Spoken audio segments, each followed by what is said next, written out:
yo tenía 35 años y me dice, oye Javier, y a los 25 años, ¿cómo eras tú? Y yo, no, pues ¿cómo que cómo era yo? Sí, o sea, eras un chingón, o sea, si ahorita tú te ves cuando tenías 25 o eras así de que te faltaba mucho, y yo pues perdóname si me atrevo a decirlo, pero ese nombre yo era un pendejazo, ¿verdad? A los 25 años pues no sabía nada. Claro.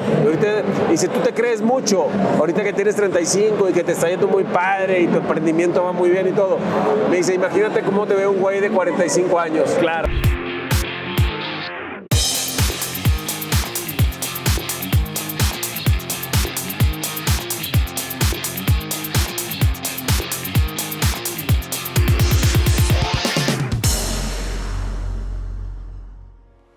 Javier García es director de IOS Offices, una de las compañías de renta de oficinas y coworks más grandes en México. Cuentan con más de 80,000 metros cuadrados de espacios y más de 40 centros IOS en el país. Javier nos comparte su proceso de crecimiento empresarial y cómo los líderes en las empresas deben trabajar en la cultura organizacional para incentivar a sus colaboradores a lograr mejores resultados. Esto es, Hablemos de. Estamos el día de hoy con Javier García, director de IOS Offices.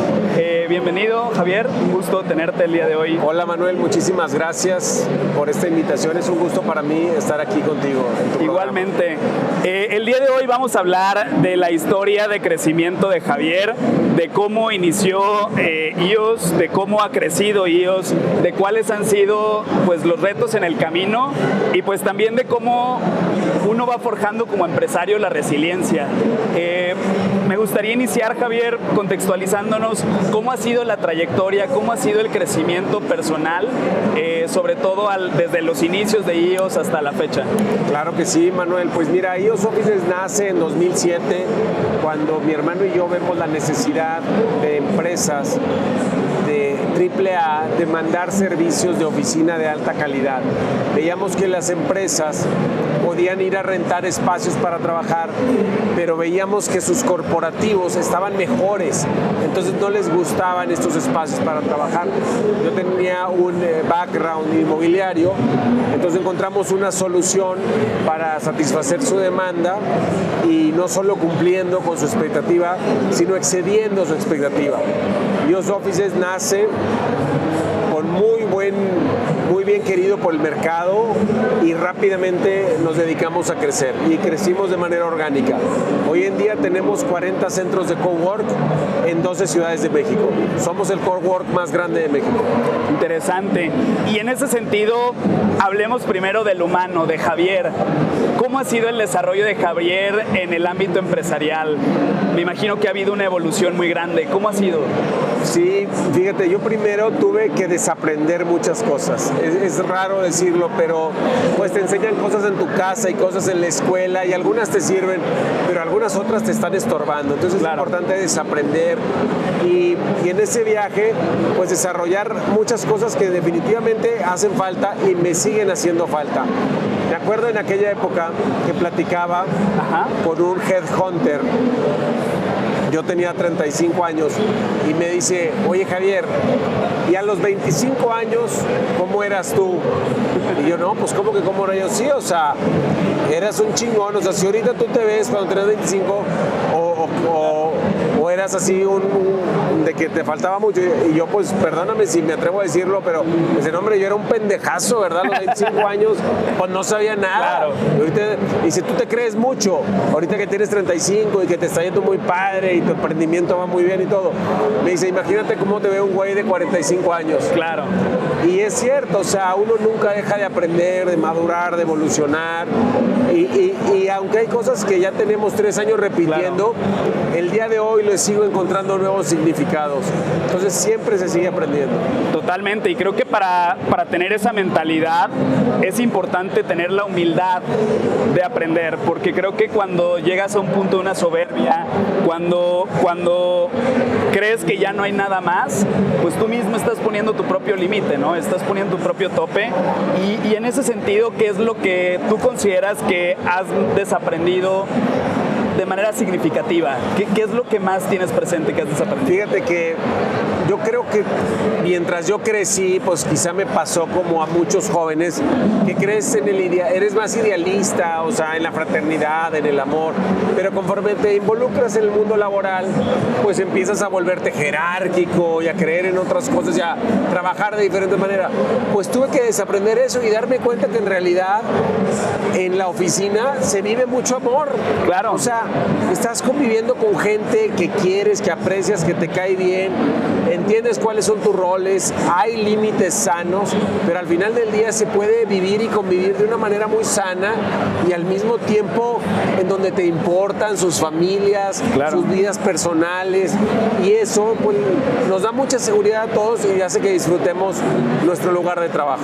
Claro, y creo que es un punto muy importante porque muchas veces vemos al empresario como el antagonista, como la persona que explota, que tiene condiciones que no son las correctas, y creo que vemos muchos casos donde es todo lo opuesto, donde, como dices, buscamos que quienes colaboran con nosotros sean nuestra familia, los procuramos, los entendemos, y creo que hay un tema muy interesante que tú también tienes muy presente, el tema de la cultura organizacional. ¿Cuál podrías decir que es la cultura organizacional de IOS? ¿Qué es lo que tú le has impregnado a lo largo de esta trayectoria? Claro, la cultura a mí se me hace esencial. Hace un momento en mi ponencia platicaba de por qué es estratégico la felicidad en el lugar de trabajo. Cuando muchas empresas lo hacen como para cumplir con una especie de certificación o la NOM 035, claro, o simplemente porque sus empleados piensen que son buena onda en esa empresa, en realidad es estratégico. Y te voy a decir por qué. Porque el ser humano ha sobrevivido durante miles de años y ha sobrevivido gracias al mecanismo de supervivencia. El mecanismo de supervivencia se encarga de respirar, de la temperatura, del balance, de expresar emoción, enojo, frustración, felicidad. Ese es el sistema de supervivencia. Pero la parte más evolucionada del cerebro es el neocórtex.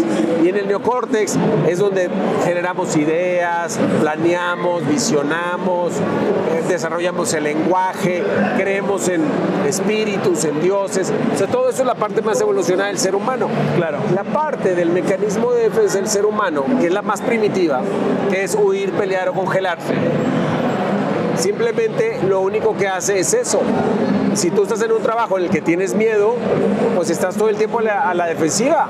No estás utilizando, claro, el neocórtex como deberías. Porque es mucho más poderoso el mecanismo de supervivencia.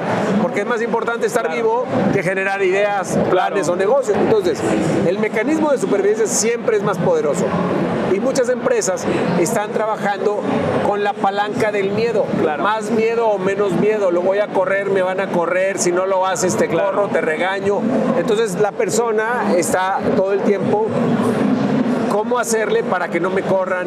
¿Qué voy a hacer lo que diga mi jefe? Claro. Cuando si estás en una organización que en lugar de trabajar con la palanca del miedo, trabaja con la palanca de la felicidad, la gente está pensando con la parte más evolucionada del, claro, cerebro, y es donde vienen las ideas, la innovación, el desarrollo, el crecimiento. Entonces es estratégico, claro, la cultura en las empresas y que sea una buena cultura. Totalmente de acuerdo. Y en ese sentido, yo creo que la cultura en la empresa existe. Porque es como la educación. La diseñes, la trabajes o no la trabajes, la cultura existe. Llegar tarde el viernes, irte en jeans, quién paga los tacos, quién trae el café, todo es parte de la cultura. Sí, o llegar tarde, o flojear cuando el jefe no nos ve. Robarte los insumos. Eso es parte de la cultura. Parte de la cultura. Y creo que aquí lo interesante pues son dos cosas, ¿no? ¿Con qué palanca quieres jugar estratégicamente hablando? ¿Con la del miedo? ¿Con la de felicidad? ¿Y cómo tú proactivamente, cómo conscientemente, pues de alguna forma diseñas la cultura, permeas la cultura y obviamente activas conscientemente la palanca pues de la felicidad, de las ideas y del desarrollo del equipo y fíjate, humano, ¿no? La palanca del miedo es importante quitar de la mesa ese ruido, porque ¿qué viene siendo los incentivos? Claro. Los factores higiénicos, tu estatus, tu sueldo, tu puesto, cómo te trata el jefe, las políticas de la empresa, y con todo eso simplemente vas a hacer que no tengas miedo. pero eso no va a decir que estés feliz. Eso va a hacer que no odies a tu trabajo, pero no que ames a tu trabajo. Y si trabajas con el neocortes, trabajas con los retos, el desarrollo personal, el reconocimiento, el sentido de pertenencia, y eso hace que ames tu trabajo. Y entonces estás comprometido emocionalmente a que las cosas se logren y a que las cosas se hagan bien. Totalmente. Y qué interesante. Y en ese sentido, ¿cuáles serían tus recomendaciones? ¿Qué es lo que ustedes hacen hoy en día en IOS como para activar la palanca correcta, para activar la palanca de la felicidad, de las ideas, del desarrollo? Es justo lo que acabo de decir. A la gente hay que darle retos. O sea, a los humanos nos gustan los retos. Claro. Hay muchas organizaciones que entran los nuevos y no los dejan hacer nada más que sacar copias y servir café. Al revés, aviéntalo y que sea un reto. El reconocimiento. Oye, si hace alguien algo bueno, en lugar de que el jefe vaya y se pare el copete, oye, lo hizo Juan. Hay que aplaudirle, ¿verdad? El desarrollo personal. Oye, ¿cómo me estoy yo desarrollando? Como empresario, como mexicano, como esposo, hijo, padre, como en mis finanzas personales, en mi imagen, en mis capacidades de comunicación. O sea, yo me quiero desarrollar. Los humanos nos motiva. De repente nos sentimos que somos más inteligentes, más capaces, más fregones que hace 2 años. Eso te tiene feliz. El sentido de contribución. Los humanos queremos sentir que estamos haciendo algo por el planeta, por mi empresa, por mi familia, pero muchas empresas no te dejan sentir que contribuyes. Oye, hay que hacer esto. No, esto no. Pues, yo digo, a la gente no hay que motivarla, hay que no desmotivarla. Y muchas empresas se encargan de desmotivar a su gente, o sea, porque llegan con ideas y no los dejan. Y por ahí algún otro que se me está escapando, pero cuando trabajas con eso, definitivamente el sueldo, el estatus, las políticas de la empresa, mientras no estén generando ruido, ya tú estás en otro nivel de cultura y de operación de la empresa. Totalmente de acuerdo en ese sentido. Ahora, pasando un tanto a los retos que han pasado a lo largo de esta trayectoria de pues ya 15 años que cumple la empresa, ¿cuáles consideras que han sido los retos del crecimiento? Esas cosas que pues cuando inicias con el negocio, con la empresa, pues muchas veces no te dicen. Yo creo que las empresas en general que tienen crecimiento de 2 dígitos, tenemos 3 retos, que son las ventas, la gente o la capacidad instalada o inversión, como le quieras llamar. Y es un triángulo o un círculo virtuoso que tienes que mantener en equilibrio. Generas nuevo producto, necesitas venderlo. Lo vendes, necesitas gente para atenderlo, para dar servicio, para vender. Y una vez que logras eso, pues necesitas más producto. Y entonces ahí te la vas llevando en equilibrio, es un círculo virtuoso. Las empresas que crecen aceleradamente, a veces les falta gente y desarrollarla lleva tiempo, cuesta dinero. O a veces les falta inventario. Oye, ¿y ahora qué vendo, verdad? Me está yendo muy bien, pero ya se me acabó todo. O les faltan ventas. Oye, tengo un super producto y tengo a todo el equipo, pero pues nadie me lo está comprando. Esos son los 3 principales retos. Totalmente. ¿Y cómo ustedes lo han abordado? Hay que mantenerlo en equilibrio. Lo que hice yo desde el 2007, empecé a graficar las visitas a mi página web, el número de prospectos, el costo de mi nómina, el número de empleados, el número de empleados por metro cuadrado, los metros cuadrados y muchos otros indicadores, las ventas, y hemos tratado de, a través de la década o de los años, de que se mantengan más o menos de manera paralela. Claro, y en ese sentido creo que un punto importante es esta relación entre el costo de adquisición de clientes y el valor de por vida de tus prospectos o de tus clientes. Correcto. Al final de cuentas, si tú tienes un cliente que te consume casi lo mismo de lo que costó traerlo, pues ahí es donde tú mismo estás poniendo una barrera a nivel de modelo de negocio. Y creo que en el caso de ustedes, pues la recurrencia es clave, las relaciones de mediano y largo plazo son importantes, entonces creo que son retos interesantes. Es correcto, Manuel.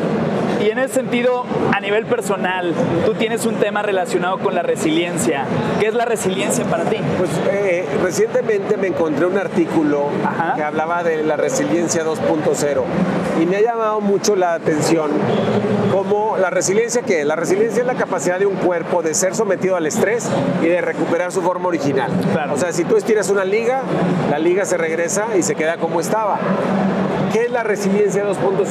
Pues la resiliencia 2.0 es la capacidad de un cuerpo de ser sometido al estrés y regresar más robustecido de cómo estaba.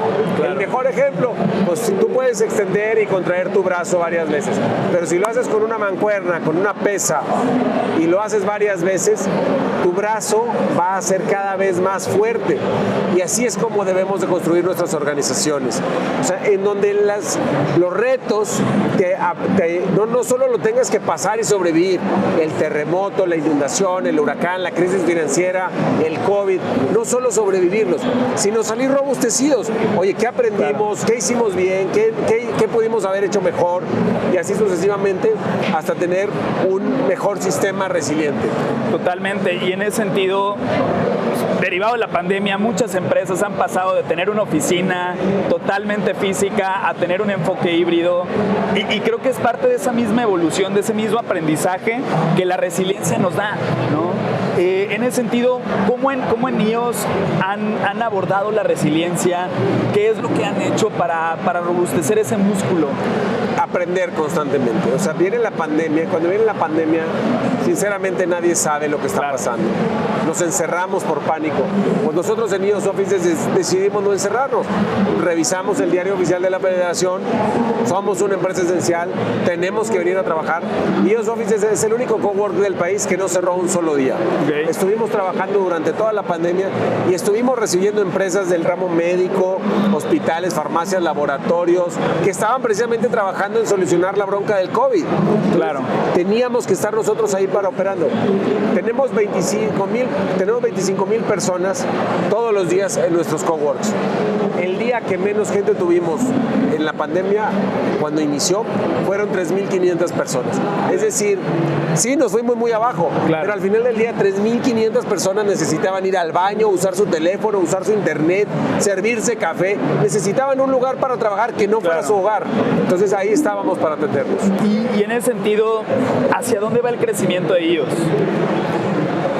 Venimos de una crisis, entonces ya tenemos el barco a flote, claro, y sí tenemos algunos planes. Acabamos de abrir nuestras oficinas de Culiacán, queremos abrir aquí en Central Park en Guadalajara y traemos 1 o 2 proyectos más en puerta. Interesante. ¿Y el crecimiento de Javier, hacia dónde va? Yo soy un fan de crecer. Admiro a varios investigadores que publican información en las redes. Me gusta mucho Alain de Botton, habla mucho de...